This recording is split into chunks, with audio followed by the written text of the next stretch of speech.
America മുന്നോട്ട് വെച്ച ലബനാൻ വെടിനിർത്തൽ നിർദ്ദേശത്തിൽ അന്തിമ തീരുമാനമെടുക്കാനുള്ള നിർണായക ഇസ്രായേൽ മന്ത്രിസഭാ യോഗം തുടങ്ങി. കരാറുമായി മുന്നോട്ടു പോകരുതെന്നാണ് തീവ്ര ജൂതപക്ഷത്തിന്റെ നിലപാട്. വലിയ തർക്കമുണ്ടായാൽ മന്ത്രിസഭയിൽ വോട്ടെടുപ്പ് നടന്നേക്കും. വെടിനിർത്തൽ ചർച്ച നടക്കുമ്പോഴും ലബനാനിലുടനീളം വ്യോമാക്രമണം കടുപ്പിക്കുകയാണ് ഇസ്രായേൽ. മധ്യ ബെയ്റൂത്തിലെ പാർപ്പിട സമുച്ചയം ഇസ്രായേൽ ബോംബിട്ട് തകർത്തു. 24 മണിക്കൂറിനിടെ 31 പേരാണ് കൊല്ലപ്പെട്ടത്. MC നാസർ ചേരുന്നുണ്ട്. നാസർ, ചർച്ച ഒരു വഴിക്ക് നടന്നുകൊണ്ടിരിക്കുന്നു. ബെയ്റൂട്ടിൽ 2 മിനിറ്റിൽ 20 ബോംബാക്രമണങ്ങൾ എന്ന രീതിയിൽ ശക്തമായ ആക്രമണം ഇപ്പോഴും തുടർന്നുകൊണ്ടിരിക്കുകയാണ്. ജീവനുകൾ പൊലിഞ്ഞുകൊണ്ടിരിക്കുകയാണ്. എന്തൊക്കെയാണ് ഏറ്റവും പുതിയ വിവരങ്ങൾ?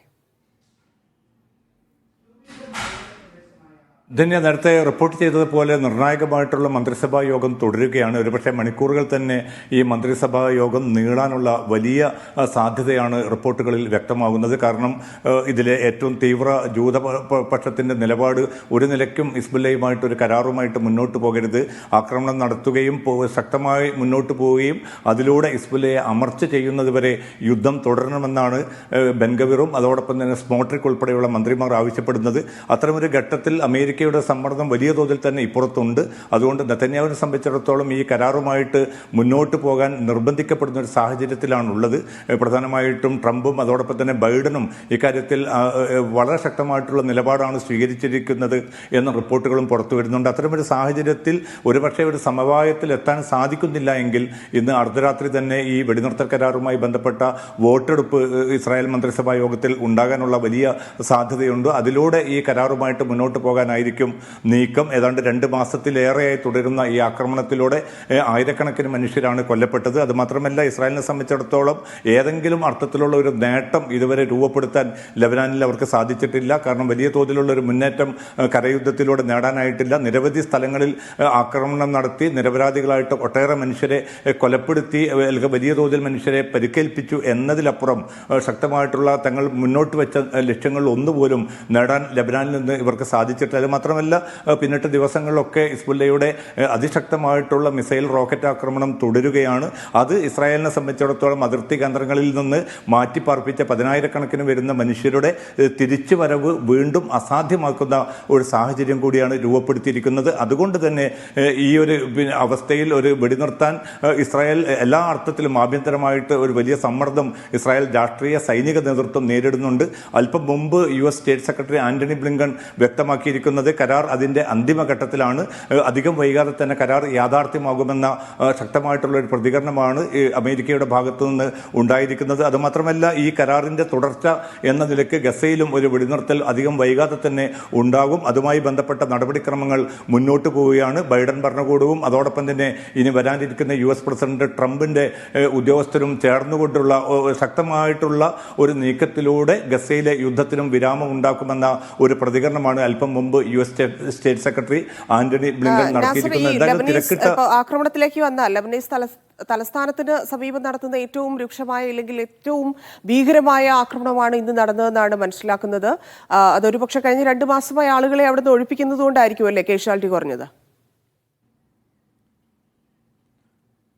വലിയ തോതിലുള്ള കാഷ്വാലിറ്റി ഇപ്പോൾ ഉണ്ട് എന്നാണ് ഏറ്റവും അവസാനം വരുന്ന ആക്രമണ റിപ്പോർട്ടുകൾ വ്യക്തമാക്കുന്നത്. കാരണം ഒരുപക്ഷെ ഈ രാത്രിയോടുകൂടി തന്നെ വെടിനിർത്തൽ കരാറിലേക്ക് ഇസ്രായേൽ നീങ്ങുകയാണെങ്കിൽ അതിൻ്റെ മുന്നോടി എന്ന നിലയ്ക്ക് വളരെ വ്യാപകമായിട്ടുള്ള ആക്രമണം നടത്തും. പക്ഷേ ഈ ആക്രമണത്തിൻ്റെ ഒക്കെ ഒരു പൊതു സ്വഭാവം എന്നത് ഹിസ്ബുല്ല കേന്ദ്രങ്ങളോ അല്ലെങ്കിൽ ഹിസ്ബുല്ലയുടെ ആയുധ കേന്ദ്രങ്ങളോ ഹിസ്ബുല്ലയുടെ സൈനിക കേന്ദ്രങ്ങളോ അല്ല, മറിച്ച് സിവിലിയൻ കേന്ദ്രങ്ങളെ തന്നെയാണ് ഈ ആക്രമണത്തിലൂടെ ഇസ്രായേൽ ലക്ഷ്യമിടുന്നത്. ബെയ്റൂത്തിൻ്റെ പല ഭാഗത്തും നടന്ന ആക്രമണങ്ങളിൽ സ്ത്രീകളും കുട്ടികളും തന്നെയാണ് കൂടുതൽ കൊല്ലപ്പെട്ടത് എന്ന റിപ്പോർട്ടുകൾ കൂടി പുറത്തു വരുന്നുണ്ട്. ഇന്ന് മാത്രം 180 കേന്ദ്രങ്ങളിൽ ആക്രമണം നടത്തിയെന്നാണ് അല്പം മുമ്പ് ഇസ്രായേൽ സൈനിക നേതൃത്വം പുറത്തുവിട്ട റിപ്പോർട്ടിൽ വ്യക്തമാക്കുന്നത്. അത്രയും വ്യാപകമായിട്ടുള്ള നാശനഷ്ടങ്ങൾ വരുത്തിക്കൊണ്ട് പിൻവാങ്ങുക എന്ന ഒരു ലക്ഷ്യത്തിൻ്റെ കൂടി അടിസ്ഥാനത്തിലായിരിക്കണം ഇത്. കാരണം എന്തായാലും ഈ വെടിനിർത്തൽ കരാർ 3 ഘട്ടങ്ങളിലായിട്ട് വരുമ്പോൾ അതിൽ ഏറ്റവും പ്രധാനപ്പെട്ടത് ഈ ദക്ഷിണ ലബനാനിൽ നിന്ന് ഇസ്രായേൽ സൈന്യം പൂർണ്ണമായിട്ട് പിൻവാങ്ങണമെന്നാണ്. അതോടൊപ്പം തന്നെ ഹിസ്ബുല്ലയെ സംബന്ധിച്ചിടത്തോളം ലിതാനി നദിയുടെ വടക്ക് ഭാഗത്തേക്ക് ഹിസ്ബുല്ല ഹിസ്ബുല്ല അതിന്റെ കേന്ദ്രം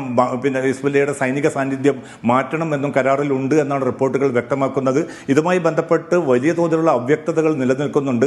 നെതന്യാഹു പോലും ചില വിയോജിപ്പുകൾ രേഖപ്പെടുത്തിയിട്ടുണ്ട്. പക്ഷേ ആ വിയോജിപ്പുകൾ അംഗീകരിക്കാൻ തങ്ങൾ ഒരുക്കമല്ല എന്നാണ് ഹിസ്ബുല്ല ലെബനാൻ സർക്കാരിനെ അറിയിച്ചിരിക്കുന്നത്. അതുകൊണ്ട് തന്നെ ഈ രാത്രിയിൽ ഈ ചർച്ച ഒരുപക്ഷെ അതിന്റെ ശുഭകരമായിട്ടുള്ള അവസ്ഥയിലേക്ക് എത്തുമോ അതല്ല നേരത്തെ പല ഘട്ടങ്ങളിലും ഗസയിൽ സംഭവിച്ചതുപോലെ ഈ വെടിനിർത്തലിന്റെ ഏറ്റവും നിർണായകമായിട്ടുള്ള ഒരു ഘട്ടത്തിൽ അതിനെ പിന്നെ അട്ടിമറിക്കാൻ നെതന്യാഹു ശ്രമിക്കുമോ എന്ന ചോദ്യം ഈ രാത്രിയിലും നിലനിൽക്കുന്നുണ്ട്. ഒരുപക്ഷെ കരാർ അനുകൂലമാവുകയാണെങ്കിൽ സെപ്റ്റംബർ 20 ശേഷം നടന്നിരിക്കുന്ന 2 മാസത്തിലേറെ നീണ്ട ഈ യുദ്ധത്തിന് ലെബനാനിൽ വിരാമമാകും. ആ ലെബനാൻ യുദ്ധം പിന്നെ വിരാമം കുറിക്കുന്നതോടുകൂടി തന്നെ ഗസയിലേക്ക് കൂടി ഒരു പിന്നെ യുദ്ധവിരാമത്തിനുള്ള നീക്കം തങ്ങൾ നടത്തുമെന്നാണ് പിന്നെ അമേരിക്കയും അതോടൊപ്പം തന്നെ യൂറോപ്യൻ യൂണിയനും വ്യക്തമാക്കുന്നത്. പക്ഷേ ഇന്ന് ഇസ്രായേൽ പ്രതിരോധ മന്ത്രി വ്യക്തമാക്കിയിരിക്കുന്നത് ഗസയിലെ വടക്കൻ ഗസയിലേക്ക് ആക്രമണം കൂടുതൽ വ്യാപിപ്പിക്കാനുള്ള ഒരു തീരുമാനം മന്ത്രി കൈക്കൊണ്ടിരിക്കുന്ന ആ നിർദ്ദേശം സൈന്യത്തിന് നൽകിയിരിക്കുന്നു. അപ്പോൾ വീണ്ടും വ്യാപകമായിട്ടുള്ള ആക്രമണങ്ങളിലേക്ക് വടക്കൻ ഗസ നടക്കുന്നു എന്നതിൻ്റെ സൂചന കൂടുതൽ കൂട്ടക്കുരുതികളും കൂടുതൽ ദുരിതപൂർണമായിട്ടുള്ള അവസ്ഥയിലേക്ക് ഗസയിലെ മനുഷ്യർ മാറുന്നു എന്നതാണ്. അതും ഒരുപക്ഷെ അടുത്ത 1-2 മാസത്തിനുള്ളിലെങ്കിലും ഒരുപക്ഷെ ട്രംപ് അധികാരത്തിൽ വരുന്നതിൻ്റെ തൊട്ട് മുന്നോടിയായി ഗസയിൽ യുദ്ധം അവസാനിപ്പിക്കുക എന്ന ഒരു നീക്കത്തിലാണ് ട്രംപിന്റെ ഉദ്യോഗസ്ഥർ, അദ്ദേഹം നിയോഗിച്ചിരിക്കുന്ന ഉദ്യോഗസ്ഥരൊക്കെ ഇപ്പോൾ ശ്രമങ്ങൾ തുടരുന്നത് എന്ന റിപ്പോർട്ടുകൾ കൂടി ഏറ്റവും അവസാനം പുറത്തു വരുന്നുണ്ട്. ഈ ചർച്ചകൾ പോസിറ്റീവായിട്ട് നീങ്ങുകയാണെങ്കിൽ തന്നെ എപ്പോഴായിരിക്കും ഈ ലെബനീസ് സർക്കാരിന് ഈ കരാർ കൈമാറുന്നത്? പക്ഷേ അതുവരെയൊക്കെ ഈ ആക്രമണം തുടരാൻ തന്നെയുള്ള സാധ്യതയാണ് കാണുന്നത്, അല്ലേ?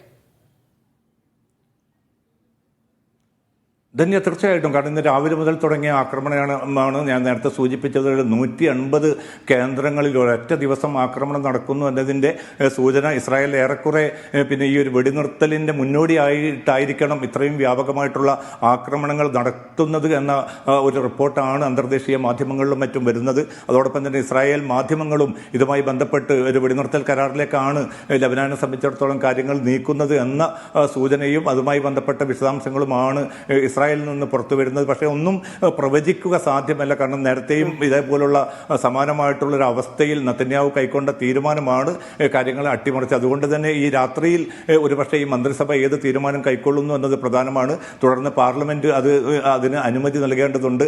തുടർന്നായിരിക്കാം ഈ കരാർ യാഥാർത്ഥ്യമാകുക. എന്തായാലും 1-2 ദിവസത്തിനുള്ളിൽ കരാർ യാഥാർത്ഥ്യമാകുമെന്ന പ്രതീക്ഷയാണ്, അല്ലെങ്കിൽ അതുമായി ബന്ധപ്പെട്ട പ്രതികരണമാണ് അമേരിക്കയുടെ ഭാഗത്തുനിന്ന് ഏറ്റവും അവസാനം വന്നുകൊണ്ടിരിക്കുന്നത്.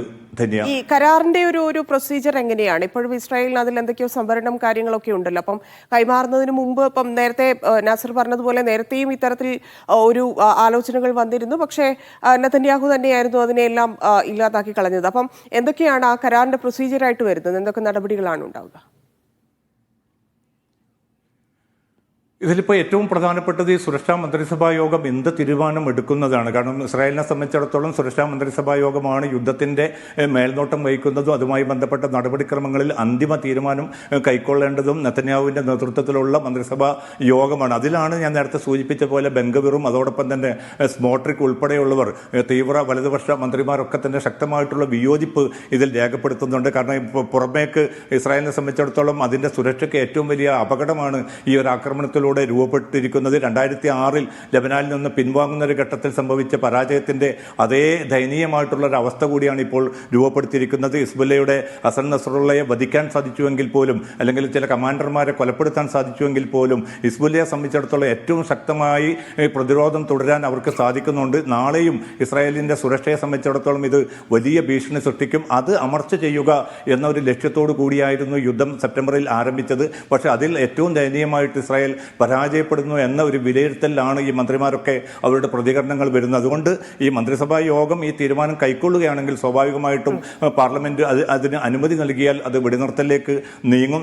പിന്നെ ലെബനാൻ സർക്കാരും ഹിസ്ബുല്ലയും ഏറെക്കുറെ ഈ ഇപ്പോൾ അമേരിക്ക മുന്നോട്ട് വെച്ച നിർദ്ദേശത്തിന് ചില ഭേദഗതികളോടുകൂടിയുള്ള അനുമതി നൽകിയതായിട്ടുള്ള റിപ്പോർട്ടുകൾ കൂടിയാണ് പുറത്തു വരുന്നത്.